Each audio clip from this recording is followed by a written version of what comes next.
Bill Gates পৃথিবীর সবথেকে ধনী ব্যক্তি। তাকে একবার এক সাংবাদিক প্রশ্ন করেছিলেন যে আপনার কি মনে হয় এই পৃথিবীতে আপনার থেকেও ধনী কোনো ব্যক্তি আছে? তখন বিল গেটস একটু ভেবে উত্তর দিয়েছিলেন যে হ্যাঁ, একজন আছে, এবং আমি আজীবন চেষ্টা করলেও তার থেকে ধনী হতে পারবো না। বিল গেটসের মুখে এই কথা শুনে সাংবাদিকের মুখটা একদম হা হয়ে গেল। সাংবাদিক অবাক হয়ে জিজ্ঞেস করলেন যে কে সেই ব্যক্তি যার আপনার থেকেও বেশি ধন সম্পত্তি আছে? তখন বিল গেটস একটা গল্প শোনায় সাংবাদিককে। সেই গল্পটা বেশ কিছু বছর আগে। তখন বিল গেটস হয়ে ওঠেনি, অর্থাৎ পৃথিবীর সব থেকে ধনী ব্যক্তি হয়ে ওঠেনি, তাকে পৃথিবীর সবাই চিনত না।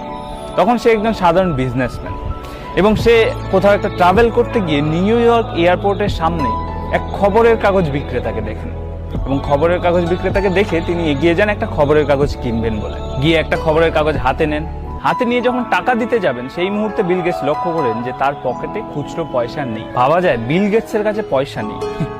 যাই হোক, তো খুচরো পয়সা নেই দেখে উনি খবরের কাগজটা ফিরিয়ে দিতে যান খবরের কাগজওয়ালাকে। কিন্তু খবরের কাগজওয়ালা তখন বলেন যে এটা আমার লাগবে না, তুমি নিয়ে যাও।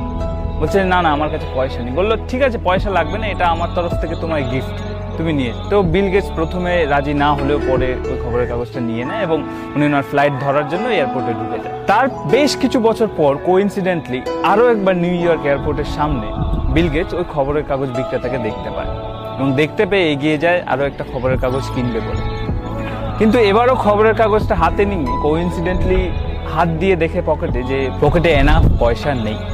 তখন উনি খবরের কাগজওয়ালাকে বলেন যে দুঃখিত, এবারও আমার পকেটে পয়সা নেই। তখন বিল গেটস খবরের কাগজটা আবার রেখে দিতে যান, কিন্তু খবরের কাগজওয়ালা বলেন যে এটা তুমি নিয়ে যাও। বিল গেটস বলে যে না না, এটা আমার পক্ষে গ্রহণ করা অসম্ভব। বলছে এটা তুমি নিয়ে যাও, কোনো চিন্তা করো না, আমি আমার লাভের অংশ থেকে এটা দিয়ে দেবো, আমার কোনো ক্ষতি হবে না। তো বিল গেটস একটা না না এই করে খবরের কাগজটা নিয়েই নেয়, এবং আবার ফ্লাইট ধরতে চলে যায়। তারপর কেটে যায় প্রায় 15টি বছর। এখন 15 বছর পর বিল গেটস এই পৃথিবীর সব থেকে ধনী ব্যক্তি। পৃথিবীর সবাই তাকে চেনে, তার নাম জানে। এবং সেই সময় তার হঠাৎ করে মনে পড়ে ওই খবরের কাগজওয়ালার কথা, এবং মনে পড়ার সাথে সাথে উনি খোঁজ শুরু করেন ওই খবরের কাগজ বিক্রেতার। এবার বিল গেটস, ওনার কাছে তো সোর্সের অভাব নেই, তো প্রায় 1.5 মাস খোঁজাখুঁজির পর উনি ওই খবরের কাগজওয়ালার অ্যাড্রেস বের করতে পারেন। এবং অ্যাড্রেস বের করার পর বিল গেটস নিজে ওই খবরের কাগজওয়ালার বাড়িতে যান। বাড়িতে গিয়ে ওই খবরের কাগজওয়ালার সাথে দেখা করেন। খবরের কাগজওয়ালার এখন অনেকটা বয়স হয়েছে, তো উনি জিজ্ঞেস করেন ওই বৃদ্ধকে যে আপনি আমাকে চেনেন? বৃদ্ধ খবরের কাগজওয়ালা উত্তর দেয় যে হ্যাঁ চিনি, আপনি বিল গেটস? তখন বিল গেটস বলেন যে আপনার কি মনে আছে আপনি আমাকে একবার সাহায্য করেছিলেন, এয়ারপোর্টে একটা খবরের কাগজ দিয়েছিলেন এবং কোনো পয়সা নেননি? তখন ওই বৃদ্ধ লোকটি হেসে বলে হ্যাঁ আমার মনে আছে, একবার নয় আমি তোমাকে 2বার খবরের কাগজ দিয়েছি বিনামূল্যে। তখন বিল গেটস বলে যে আমি আপনার ওই দিনে সাহায্য ফিরিয়ে দিতে চাই।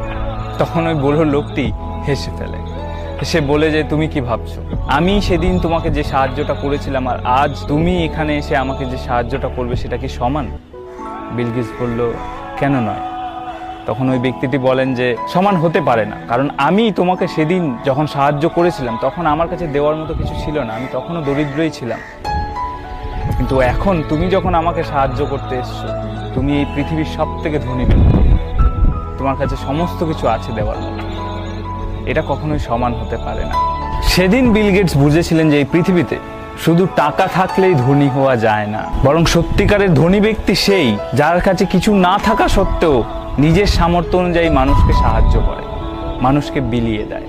তো এই গল্পটা সাংবাদিককে শোনানোর পর বিল গেটস বলেছিলেন যে সেদিন আমি বুঝেছিলাম আমি এই পৃথিবীর ধনী ব্যক্তি কখনোই হতে পারবো না। এই পৃথিবীর সব থেকে ধনী ব্যক্তি সেই যে নিজের কাছে কিছু না থাকা সত্ত্বেও মানুষকে সাহায্য করতে পিছপা হয় না, যার কাছে কিছুই না থাকা সত্ত্বেও সাহায্যের হাত বাড়িয়ে দিয়েছে, যে মানুষকে সাহায্য করার জন্য পৃথিবীর সব থেকে ধনী ব্যক্তি হওয়ার অপেক্ষা করেনি। যাই হোক, এই গল্পটার সত্যতা আমি জানি না, তবে গল্পটা খুবই ইন্সপায়ারিং। যদি ভালো লেগে থাকে অবশ্যই শেয়ার করো।